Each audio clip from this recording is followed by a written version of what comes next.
Hello, everybody. How are you guys doing? Thank you for joining us for Self Love Sundays today. I have two wonderful guests with me. We have Miss Neasel Connor, who is a licensed professional counselor, and Miss Carmella Harper, who is a registered nurse. How are you guys doing? Doing great. Good. Yay! All right. Well, let's get started. We had some topics come through, and we also discussed just some different topics. With you, Miss Carmella, working, in the healthcare side of things, but working, inpatient mental health. You've seen a lot of things and had a lot of experience over the past 20 years of your career.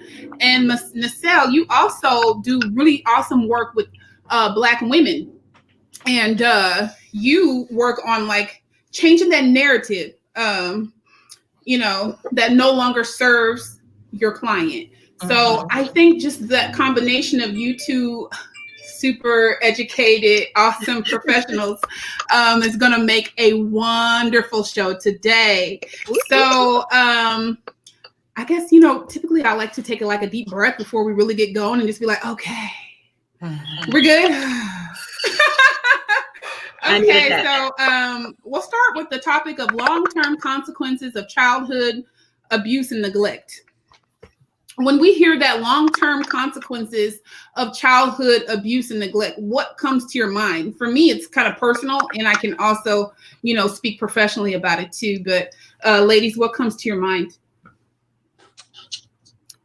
Well, for me, it's about the brain, right? And that how our trauma has really wired our brains differently, right? And so a lot of the responses that we have as adults are a result of the trauma that kind of wired our brains to react a certain way. Yeah. And so I think when I'm working with my clients, it can be kind of a sense of relief for them to let them know, like, you're functioning because your brain developed this way. There's nothing you did, right? Your brain was just protecting you and keeping you safe. And so now you're using those same responses as an adult. And so I think about, like, especially when the abuse happens as children, how we really start to wire our brains at such a young age. And it takes work and practice and process to redo that wiring as adults.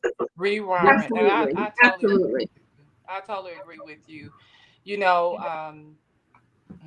That was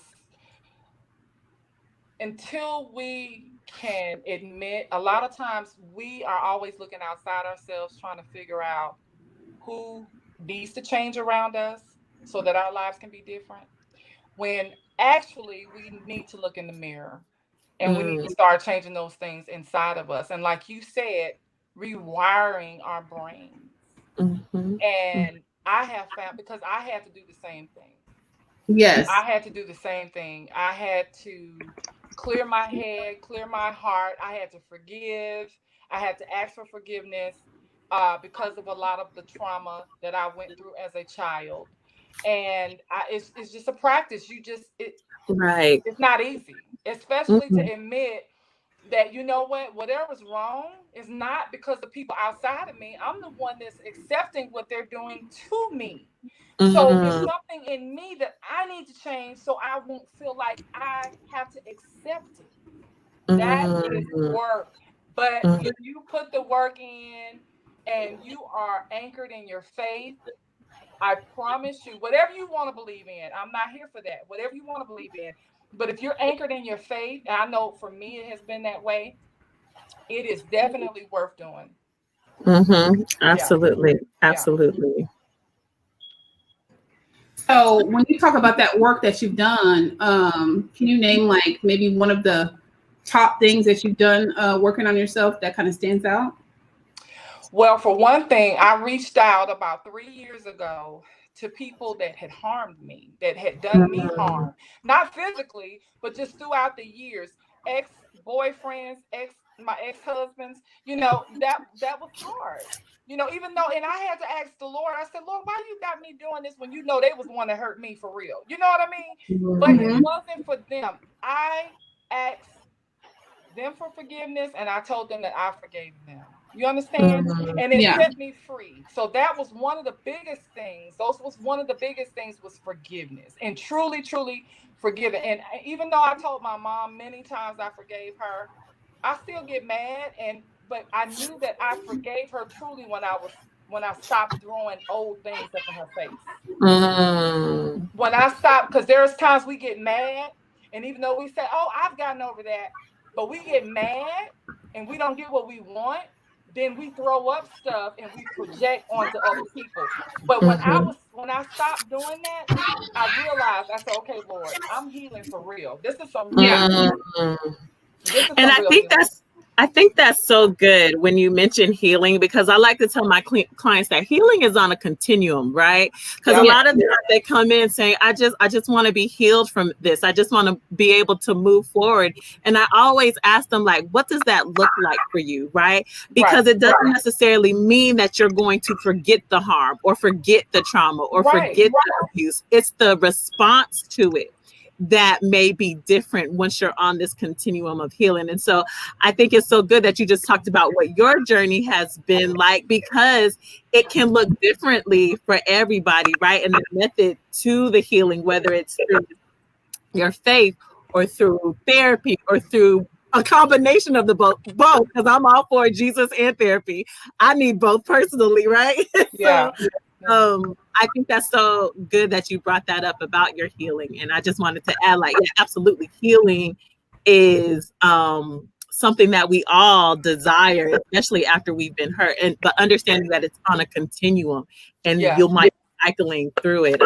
And it don't happen overnight either. Right. That part. Right. It is a journey. Journey. It is. It was worth it though. Oh my Lord, the peace you get when you do it. Praise God. Agreed. So, long-term consequences of child abuse and neglect. You talk about, like, some of the healing work that you've done, but let's like back up a little bit and just talk about some of the, some really strong bullet points of some of the things that, survivors, victims, however you want to look at it, wherever you are in your process, I'd say survivors of abuse and trauma, just some of the psychological consequences that they go through. There's a diminished executive functioning of cognitive skills, poor mental and emotional health, attachment and social difficulties, post-traumatic stress,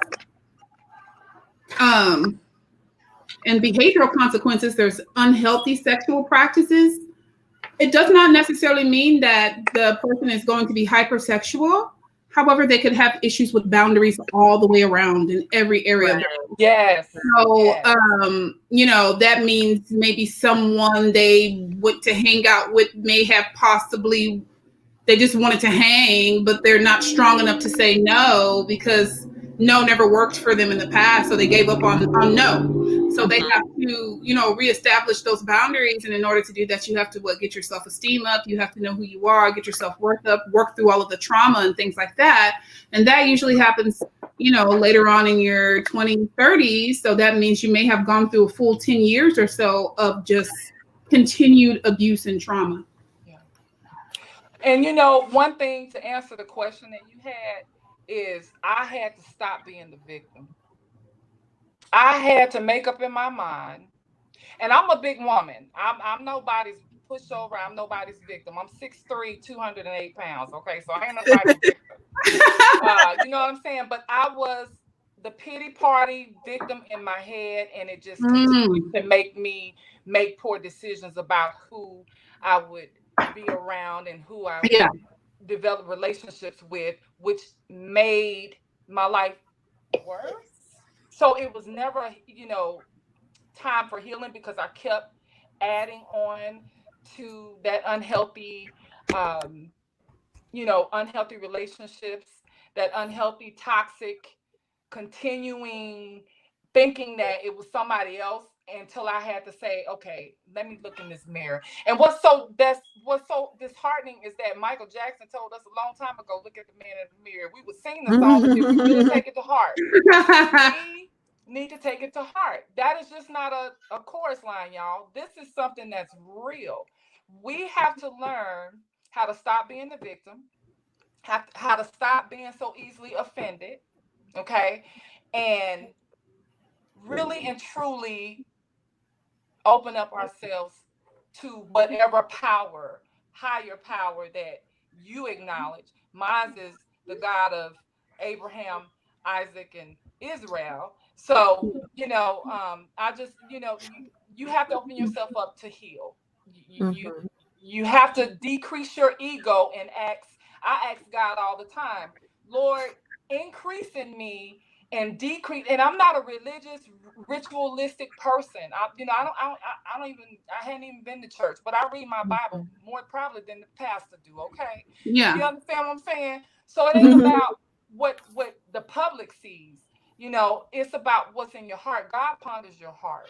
And if you really want to make a change in your life, you can cry out to him, and not to the church. I'm talking about have that relationship with God yourself.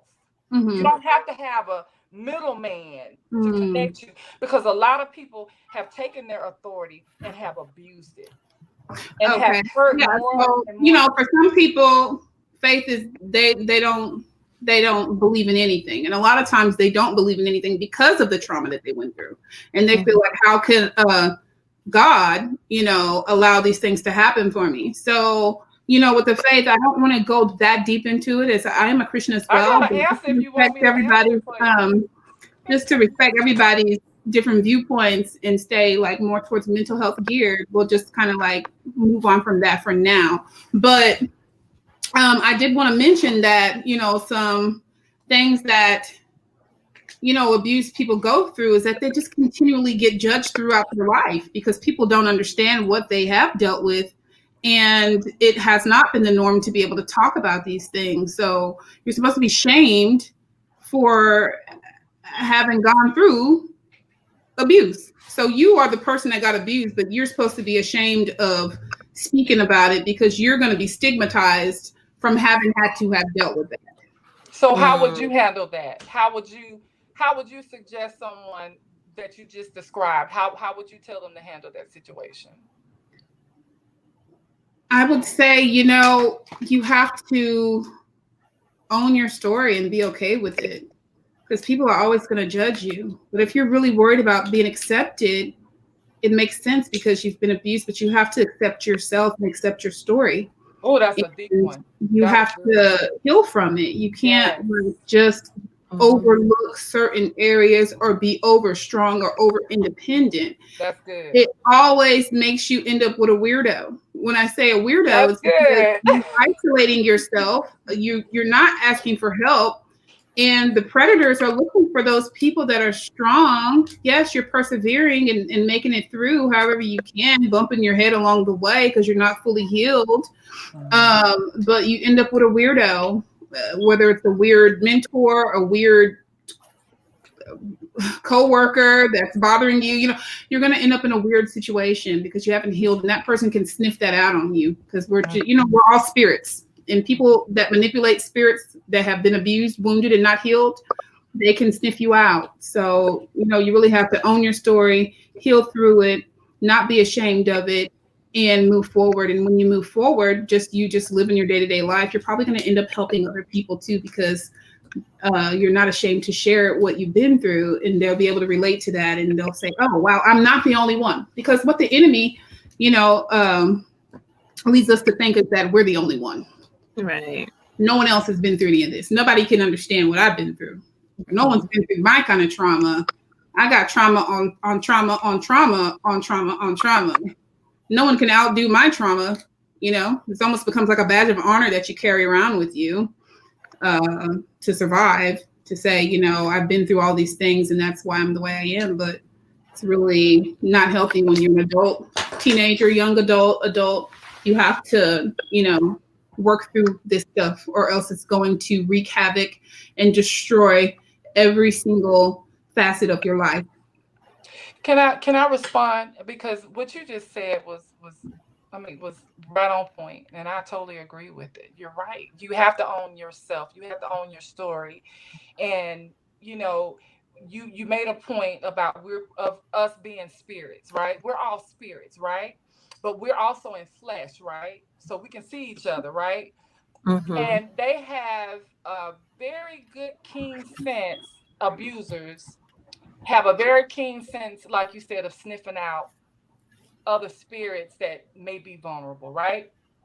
So, me knowing this and knowing my experience, the spirit that I call upon, and I'm not going to be religious, but the spirit that I call upon is a lot higher and bigger than I am. And again, that is what anchors me. I'm not alone. You're not alone.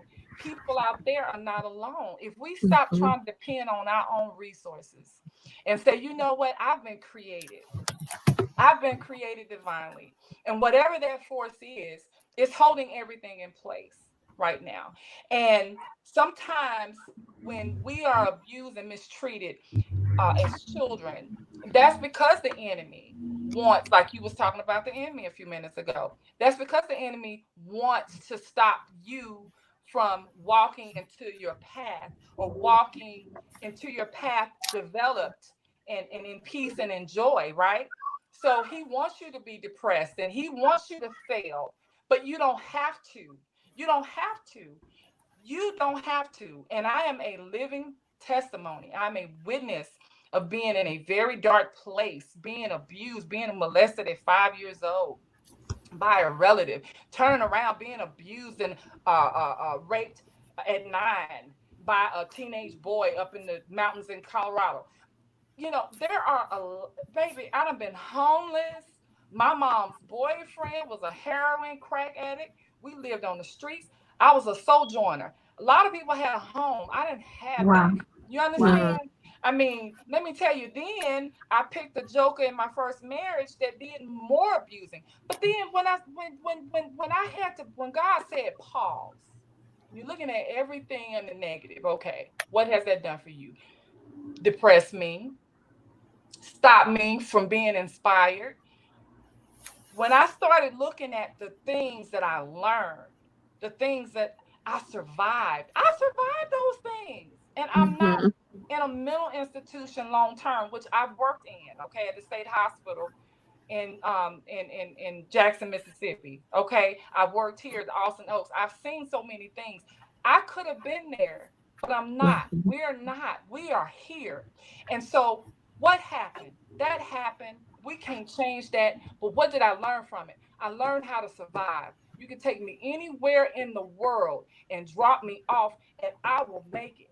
You hear what I'm telling you? You can take me to Madagascar, baby. You heard me. You don't understand. And I will survive. And that's part of that healing process.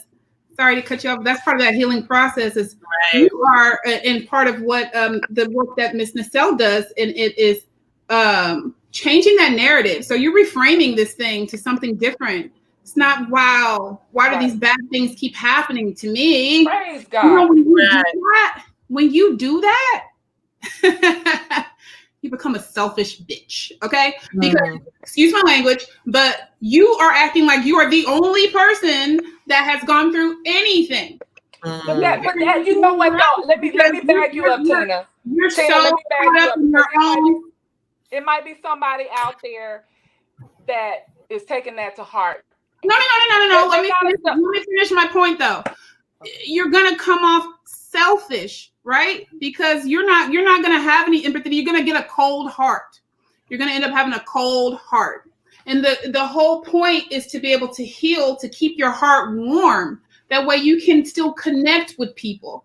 So sometimes we build up this tough exterior, right? And we feel like so much bad stuff has happened to us because our narrative is negative. We got this negative feedback loop that's going from our brain to our heart, and our behaviors are acting them out in a negative way. So we're being self-destructive, and we actually turn into mean people. So whenever you work through this stuff and you own your story and you use words that are empowering and breathe life into you and inspire you, like, I survived this, that is changing, you from being a cold person to being a warmer person, and people can relate to that. Then you want to share what you've been through, because it's like, wow, look at these things that I've been through, but look at, how I made it out.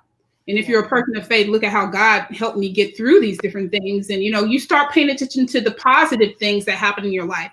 Because although there's these negative things that kept going on, there was something positive that was going on the whole time too. Maybe it was a teacher or a coach.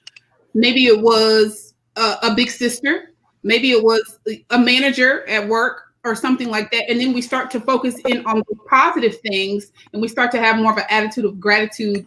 And that just kind of changes our whole inner man and our whole spirit. So we go from being bitchy to being, nurturing and loving and empathetic to other people's trauma as well.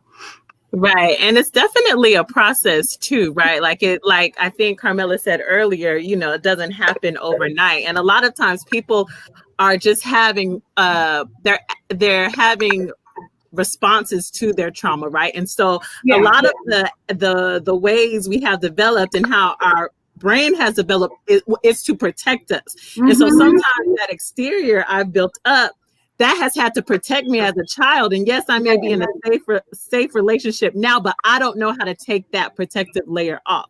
And so that's what takes time and process in a journey, right? And so I probably will overuse the word continuum, but it's so true. Like people are all over the place on the pathway to their healing. And how I look like today may not be what I look like in 5 years, but in all stages and phases of me on the process to what my healing may look like, there's a piece of us that's always trying to protect us from the big bad wolf.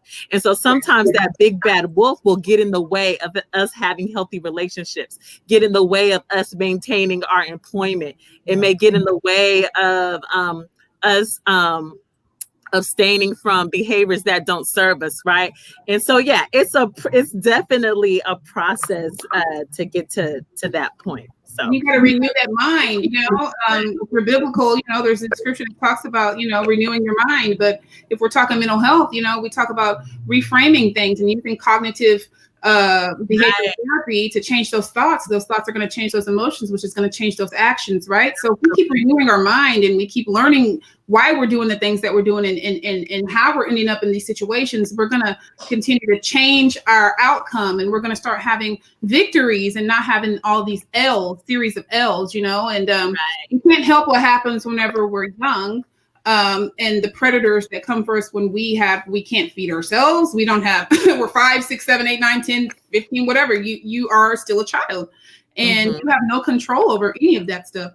But as we get older, we do have control, and we have control over what we allow to come into our circles. Because what happens is if you don't heal or work on that, you're just letting the same stuff that kept happening to you as a child happen as an adult, and you don't understand why you keep going through trauma, and you're just so hurt. Your heart is just all tore up from the floor up.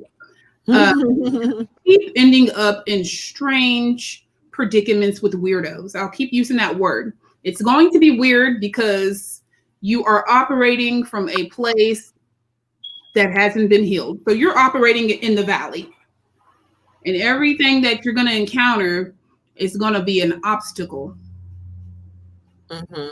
Or inflict more damage onto you until you heal and you start climbing out of that valley. You'll start to notice things that you did before and say, wow, well, I didn't fall for that. I know I've seen that before. I didn't fall for it this time. Well, and that's another thing too. I mean, I don't mean to change it. No, but I want to go in a sort of different direction, because what you just said is that's how we sabotage our relationships with men, because we automatically think, okay, if this person my first husband did this to me, then this person here is going to do something, do the same thing. We have to get out of that frame of thought too, because everybody is not the same. Now, however, if they come and they show similar behaviors, then it's okay to say, well, let me watch out, see what's going on. But just to assume and shut down and start acting weird, like you was talking about, Tina, it's not fair. And that's how we sabotage ourselves. And so I just say, I haven't dated in almost, it'll be a year next month. And so, took some time off because I just wanted to heal. I really wanted to heal from a lot of things that was going on.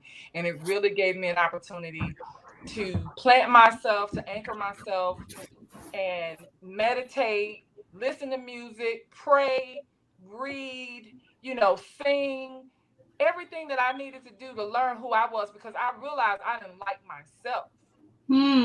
So my marriages, even though they had their character flaws, it was still doomed anyway, because I didn't like who I was as a person. And people say, how could that be? You're so tall and pretty, blah, blah. No, I don't care what you have. I don't care who you are. There are some things that you're not going to be always confident about. And then to come from a history of someone always saying that you're stupid, or you're ugly, or you're goofy, or you're this, you're dumb. That's just embedded. And so those things had to be unlearned. And even though I thought I had unlearned them, because I did not completely heal, and I'm not completely healed. I'm not. I'll probably be dead. I'm 90 years old and I'm still not completely healed, because it's like you said, it's a continuum. Right. It's a continuum. It's going to be something that's always going to come up and hurt, or remind you or something like that. And you have to automatically say, okay, I'm not going to go through this. I'm going to shut this stuff out. I'm going to think intentionally. Okay. And I just want to jump in, because I know we've been talking about healing a lot, right? And I just want to bring like some light to healing. Like when we think about when we like cut ourselves, right? We can heal from it, but it doesn't mean that the scar isn't there, right? And so it's so important that when we think about what healing looks like for us, it doesn't mean that it's completely gone, right? The scar may still be there, right? It may not get infected anymore, right? You may be able to gain that full function back in your arm or your knee or wherever the scar was, right? And so I think just to give some light to the word, to healing, right? It's just understanding like we can become healthy and we can become worthy and we can be the best versions of ourselves, even though that scar is still there. Yes, I love that. The best version of ourselves. I love that. I just wanted to give light to that, because I don't want healing to look like this magical place that we all get to and it's lovely there, right? Because it's still a journey, even when we get to the healing. So I just wanted to offer that up. It's like there is a place where we can be healthy and the best version of ourselves, even with the scars that we carry with us. Yes, absolutely. Yes, that was really, really good feedback. And from going from there, I think that's a great way to transition into our next topic, that is breaking society's expectations. What does that mean, breaking society's expectations? You want to do that, Neasel? The cell, yeah. So it's so many things, right? So I was talking to the ladies earlier and letting them know, like, all of my clients right now just happen to be Black women. And so a lot of what we talk about in session is, who told you that? And is it still serving you? Because there are these narratives that come with being a mom, with being a woman, with being educated, with being a strong, independent Black woman, with Black girl magic, right? All of those different layers. And so I think it's so important that we unpack, what does that mean, right? What does it mean to be a strong Black woman? Does that mean that you can't have times of weakness? Does that mean that you can't have times where you hurt? Does that mean you can't have times where you're vulnerable, right? And so I think it's really, and even the narratives that come out of like good places, right? It's okay if that's a narrative you don't want to adopt, right? We mentioned earlier about how powerful our stories are. And so that's why I'm big on narratives and the stories we create for ourselves and the stories that we tell, because it's what we carry with us and it's what we carry on, right? It's what we give our children and what they carry, right?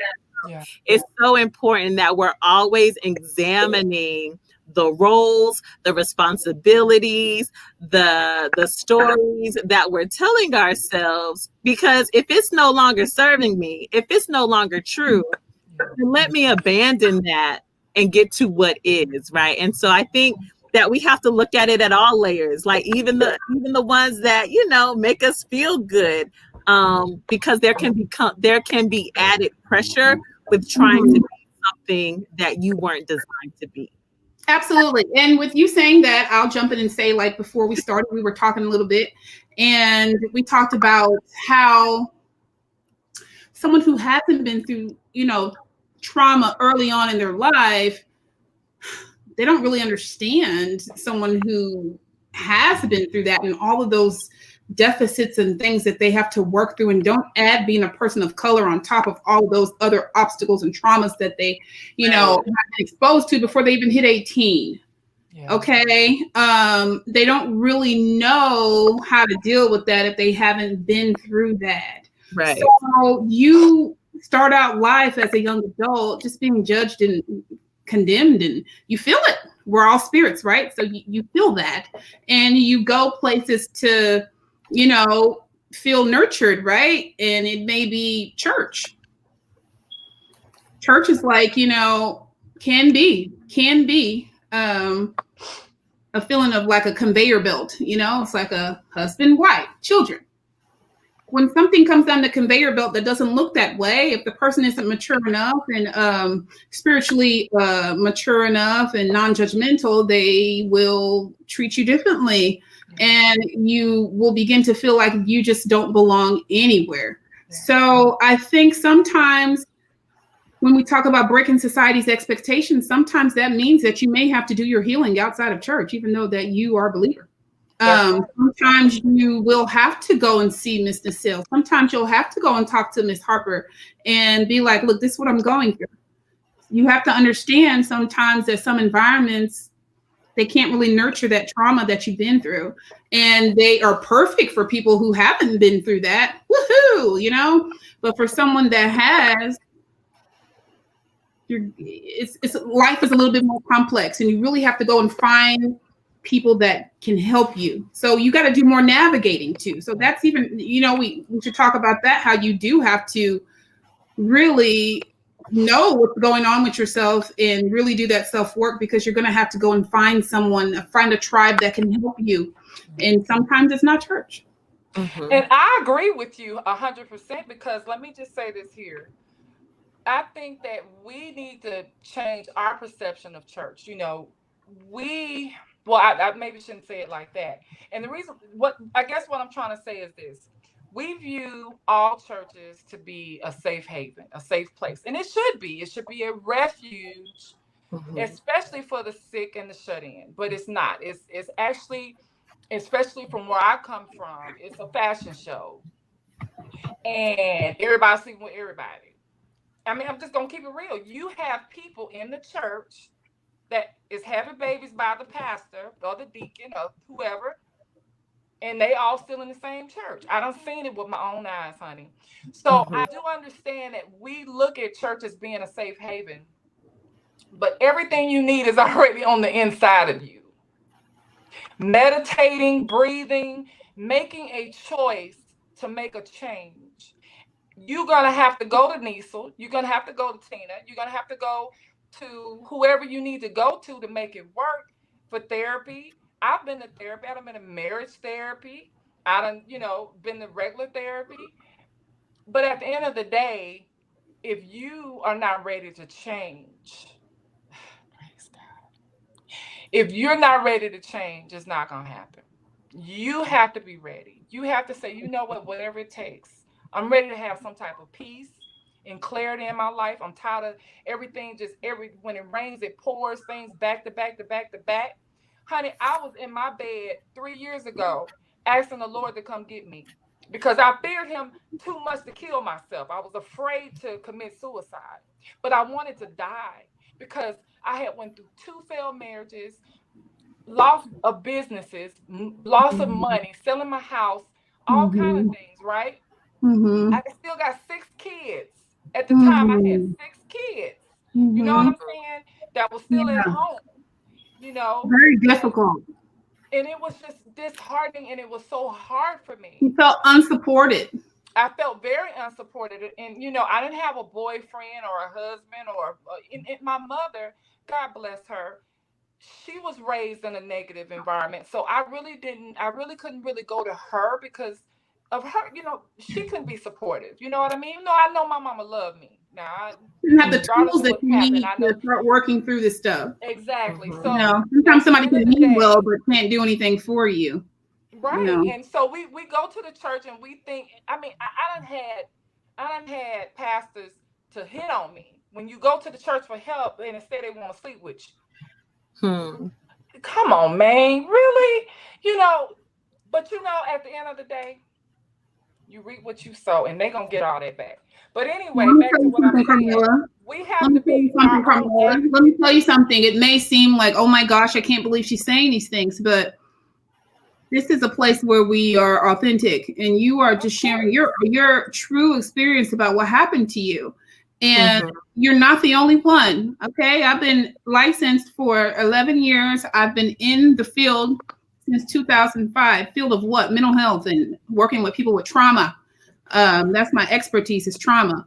I'm a licensed marriage and family therapist, but what does that mean? It doesn't mean that I only see couples, families in there, right? So I might see one person, but I got to work through everything that happened in that person's family, right? So, I've heard stories. And this is not, an isolated incident that Ms. Harper's talking about.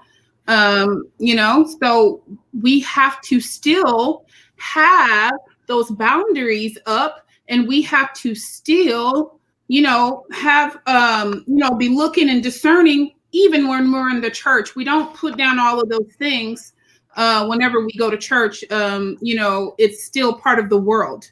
People say that again, Tina. Say that again. It's still part of the world. That's right. And we don't turn into angels when we walk through those through those church doors. Okay. If you haven't worked on your stuff, if you're a predator, if you're a pet, all those things come into those walls of that church too. So you've gotta, be the first ones in there. They be the first ones in there. Let me just say that. So you got to use discernment, and when something does happen, don't act like it didn't, because what are you doing? You're going right back into your trauma again.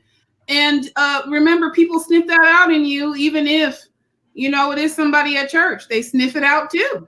And then sometimes you go and tell people this information, and they're like, yeah, I'm gonna target her and I'm gonna do things to her, and if she dares to say anything, I'm gonna be like, look at who's talking. Look at the person that's talking. Look at her. This behavior is a spirit that you have to get rid of, that people do that kind of stuff to you. And it starts from home, because people want to cover up the things that they've done to abuse you, whenever they know that you're not one that's just going to stay in line and, follow the sheep to be led to slaughter, to be abused for years and years, and you want to go away. And they're like, oh, we have to drag this person's name, because if this person gets out, abusers usually do what? Isolate you. You can't have friends. Can't talk on the phone, right? So you don't want to be there no more. They're like, oh shit, we got to make sure that people think this person is completely untrustworthy, non-credible, and just a disgrace that we're embarrassed to even have in our tribe, that it came from our family, So they play that game for years, decades. What does that do to that person that left and did nothing? They're not going to have those boundaries. They're not going to want to cause drama. They're not going to want to do these things. So people are going to continue to victimize them, even at church, right? Because they don't want no trouble. Everything in their life has been trouble, right? I don't want trouble. I don't want any trouble. I want to be accepted. But gosh, someone's doing something to hurt me again, And I say that to, support you in what you're saying. What you're talking about is a very tough topic to talk about. But I have to be here as your sister and support you and stand with you in what you've experienced and say, you're not lying. And, things do need to change with that, but we can move on. Ms. Neasel, I would like for you to talk some more about narratives and how some narratives no longer serve us. Someone give me a scenario of somebody that without disclosing who they are, just make it up, of somebody who is just living in this just very negative storyline. Right. And so, yeah. So when we think about narratives, and I think even bringing up like the experience with church, right? Because people do have that as their narrative. There have been people who have absolutely experienced church hurt, right? Just listening, like I was like, man, I feel very fortunate that I have found a church that is open about talking about mental health, that's open about talking about depression and anxiety. And so I do want to say that that narrative exists too, right? There's both, right? There's not just it's one a both. or the other. Right. Yeah, right. And so if that's someone else's experience, that's fine too, right? But I'm trying to think of one of the narratives that my clients bring in, right? And we can go with we're all mothers, right? And so the narratives that come with being a mother, right?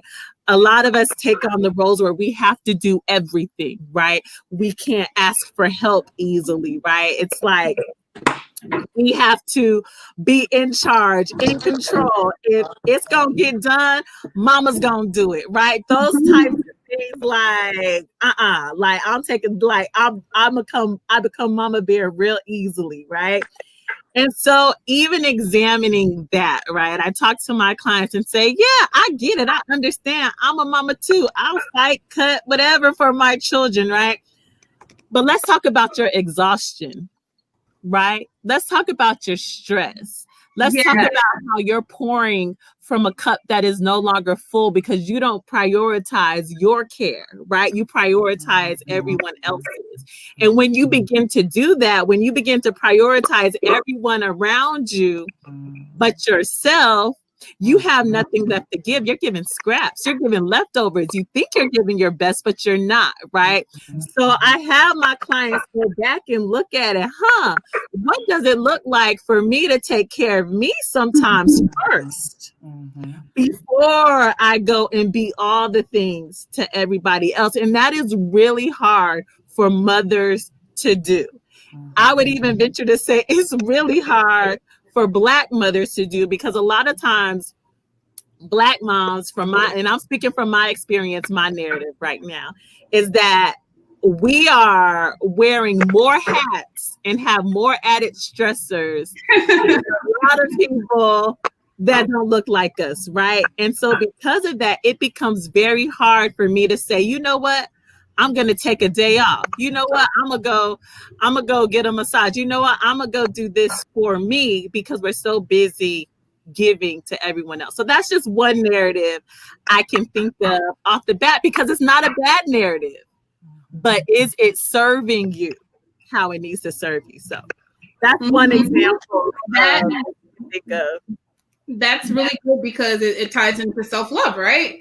And if you are conditioning your family to believe that you don't need to rest and you're a robot, you are causing the problem. And that's hard to, accept. Like, wow, I'm causing this problem? Yes, because you're taking on too much and you're doing it in every single aspect of your life, at work, with friends, with volunteer things, you are just completely overextending yourself. And that is a sign of not loving yourself correctly. Doesn't mean that you don't love yourself. Just you're not doing it correctly. You have to listen to your man, your physical body, because your body will start to tell you things and you will start to feel things, whether it's emotionally, psychologically, or physically.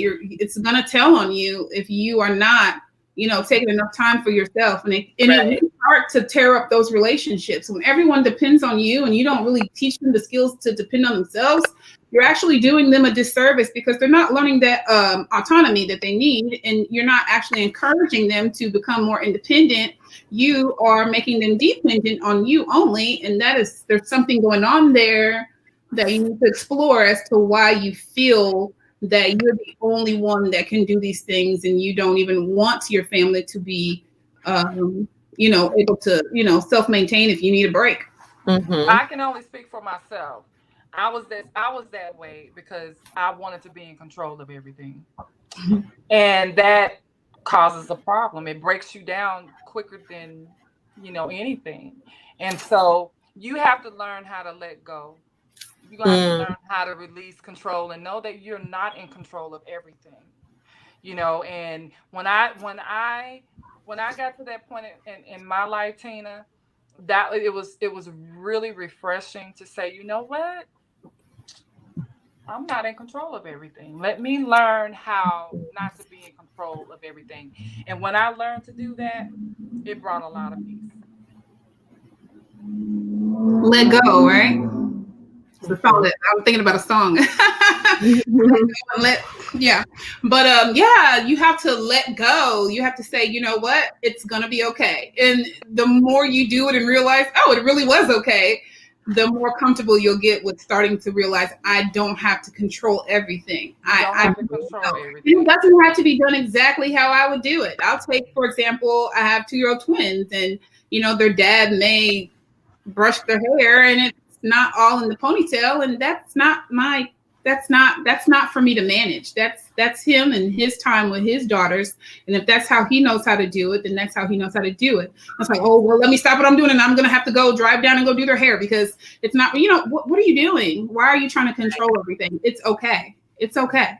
Or let's say someone doesn't cook just like you do and they're watching the kids or something. Well, I have to make sure that I make all their meals because you know what? If they eat like macaroni and a peanut butter and jelly sandwich and like some lunch meat on the side one day, it's gonna be okay. They're gonna live. It's gonna be okay. Yeah. They're right. Survive. Absolutely. And you'll find the peace that you get behind that. Not feeling like everybody's depending on me for everything, because that sets a narrative. Like you said earlier, you're doing your family a disservice because you're not teaching them the skills that they need to survive. And then once mama is gone, then that's where you get these grown men and women that can't take care of themselves and they depend on other people too because their mama never taught them. Even though their mama loved them with all their heart, they never gave them the skills that they needed to survive. And so that, Yep, exactly. What did I want to touch on really quick? And can I add to that really quickly? Because I love how it came up about, like the control. And it's so important that we go back and examine where that came from, right? Because sometimes it comes from we had such a lack of control over our lives growing up that when we get into our adult relationships, we overcompensate for that loss that we never had, right? Another piece of it is that this is what was modeled to us, right? From our mothers that didn't have control. And so we just took the behavior that we learned and saw that was modeled and took it into our adult relationships. And so whenever we talk about changing behavior and doing things different, we always have to go back to the source. And whatever the source is, that's where we have to address it in order to get to the change behavior that we want to see.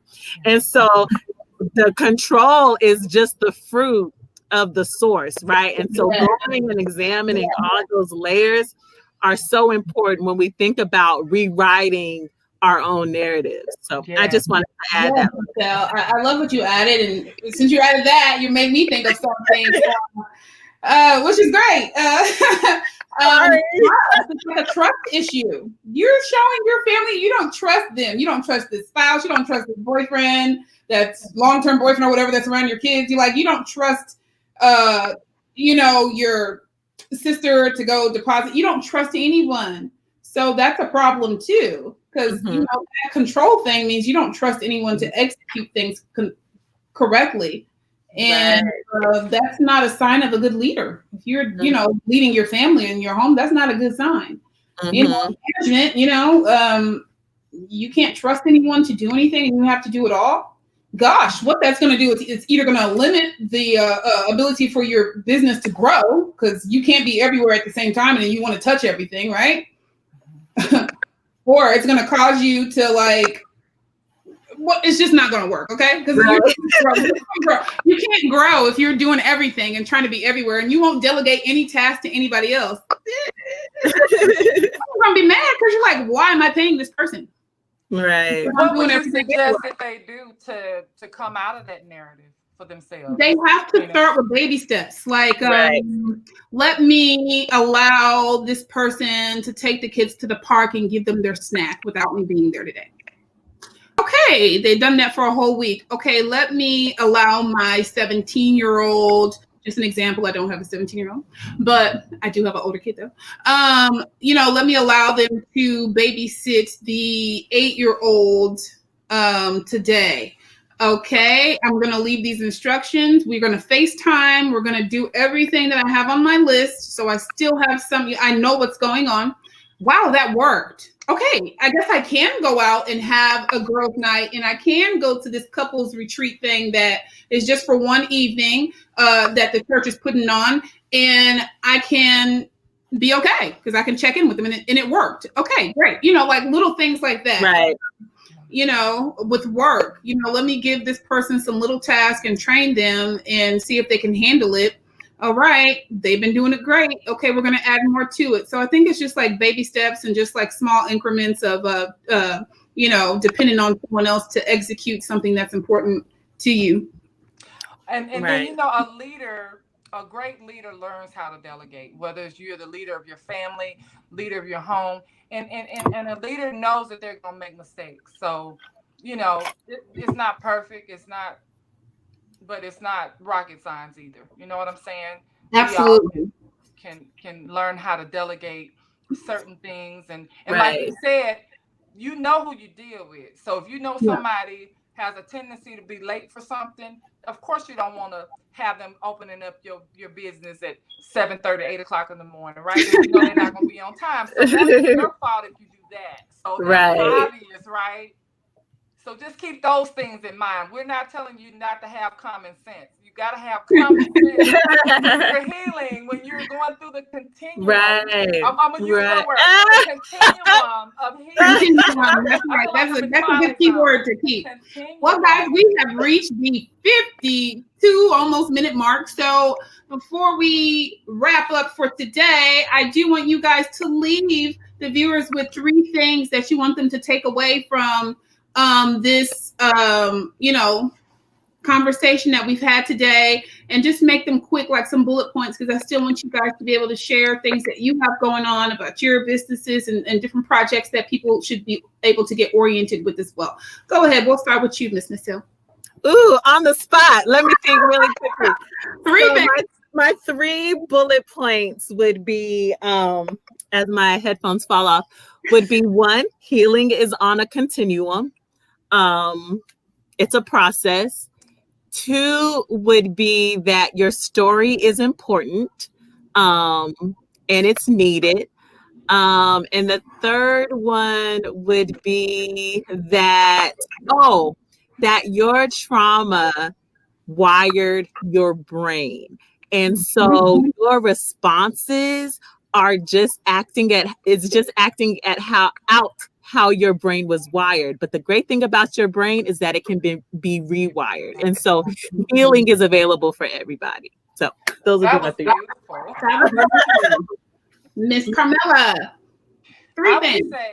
I would say 1, make up your mind. Make up your mind.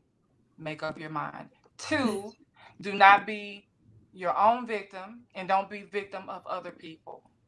Okay? And 3 is to know everything that you need. I believe my divine God has already put everything that we need on the inside. Everything that we need as a resource is here on earth. All this stuff that we've produced, and I'm not going to go into all that, but, has caused problems in our bodies, cancer, all this other stuff. Let's go back to the basics. And if you really want healing, if you really want that peace, go within. Go within, pray, meditate, whatever you call it, have silent time. But you got to make up your mind. You got to be serious, and you got to go within. So that's what I would say. Yeah, awesome. That was good. Okay, I'll give you my 3 things. I'll say, talking from the point of view of someone listening that hasn't been through any of these things, just understand that others have experienced some pretty tough things in life and traumatic experiences in life, and give that person that you may not understand or have judged, that you shouldn't have judged, or condemned that you shouldn't have condemned, give them space, give them time to grow. It took time for them to go through extensive amounts of abuse for, the time it takes to get to an adult, or even longer. So let's just say that could be anywhere from 0 to 25 years of abuse. And they have to heal and relearn how to be a human being. So give that person some grace, and give that person time to grow. Another one would be, I'm always talking about find your tribe, keep trying. If somebody hurts you, get up. You got to keep working on yourself. You may not be healed all the way, but you got to keep going out there and being brave and figuring out where you belong. Right. Keep searching. If it's a support group, if that's where you start, and something online, that's wonderful too. Also, reach out and ask for help. Ask for help from your own self too. Say, self, we got to do better. I love that. Mm-hmm. That's all you're gonna have to you start. Can talk to yourself. That doesn't make you crazy. It's okay. Be like, why are we still laying down, self? It's about 10 a.m. in the morning. We got to get the day going here. Learn to encourage myself. It's okay. You got to learn to encourage yourself. You got to pat yourself on the back. You got to congratulate yourself, because you should be your biggest cheerleader. And also, right. You're going to continue to go through things that are going to upset you in life. If you feel like you've already been through enough in your childhood, and you should not have to ever deal with anything that is going to be, tough to deal with as an adult, you're playing yourself. It never ends. You got to keep working through it and getting stronger, because when you're stronger, you'll have the tools to combat that stuff, and it won't even be that big of a deal. It's like, get behind me. I know how to deal with that. I'm going to keep it moving. So you're going to reframe the way that you even see these big problems. They won't be that big anymore, because you'll have the tools that you need to be able to be successful and get through sticky situations, small fires and things like that come up and arrive in your life. All right, so I'm going to stop talking. That way you guys can go ahead and let people know about any projects that you may be working on, companies that you may have, and what you're about. Yeah, I'll go first. So I'm Neasel Connor, licensed professional counselor here in the Austin Metroplex area. I am the owner of Beyond the Happy. That is my private practice and a lot of things. But one of the things I have coming up is a virtual vision board party. This party is all about self-care, affirmations, and empowerment, because I believe in order to achieve any goal, we got to start with within. We got to start with the within, right? And so if you want to find me, you can follow me on IG at Beyond the Happy, or on Facebook at Beyond the Happy. Another thing that I'll be starting in January is I do a series with women called Beyond Body Goals, where we tackle narratives and continuums are my favorite words. But we tackle our body narratives, and we become our own version of body goals and not what society says it should be. So that's what I have coming up. But go find me, go follow me at Beyond the Happy on IG and Facebook. Awesome. Carmella, go ahead. We got less than 2 minutes. Make it fast. Sorry. Carmella Harper. I'm a registered nurse. I'm currently working as a nurse. I'm a home health pediatric nurse right now, have been. And also I'm exploring a new career in acting. Well, I've been in acting school the last 3 years, and going on 3 years. And I've done a few projects that are coming up on Fear of the Walking Dead, which I'm really excited about. The 6th season. I have throughout the entire season. I'm in there in spots for now. But one of the biggest things is I'm really excited about this project, Cross Traffic, which is a short film that we did. And it's got into 2 different film festivals. So the Elder Hall, Texas Independent Film Festival, woohoo! And the Tampa Bay Motion Picture Indie Film Festival. So 1. Awesome stuff. Okay, I'm Tina Ricks. I am a licensed marriage and family therapist. We have a practice that is in Houston, Austin, and San Antonio called Better Path Family Counseling. You can look us up at betterpathcounseling.com. Also, I have an 8-part docuseries called Music and Mental Health. I would love for you to check it out on the Thought Positive Media page, or you can go to our website at thoughtpositivemedia.com. Also, if you would like to be part of Self-Love Sundays, please inbox us and let us know. We have the docuseries. It's called Music and Mental Health. Check it out. We've released 4 episodes. Also, there's music, there's film, there's mental health, there's all that wonderful stuff going on. Check us out. Everything to find me at is Thought Positive Media or Better Path Counseling. All right, guys. Bye. Thank you so much. Bye. And I do want to say peace, love, and light, and we'll see you next Sunday. All right. Bye.